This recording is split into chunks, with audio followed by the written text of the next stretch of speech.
news of the living God. The Savior lives in us.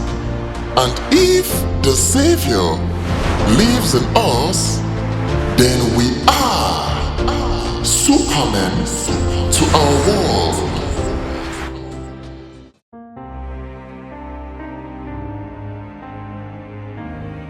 In the vision, I was in the prayer room praying with the window widely opened. I could see the clouds from within the prayer room. As I was praying, this was midnight. During the early hours of the morning, the whole place was very much dark.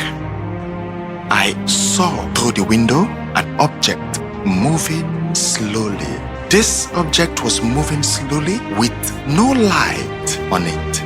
When I got close to the window to observe more, I saw that this was a huge airplane. This was a commercial airplane.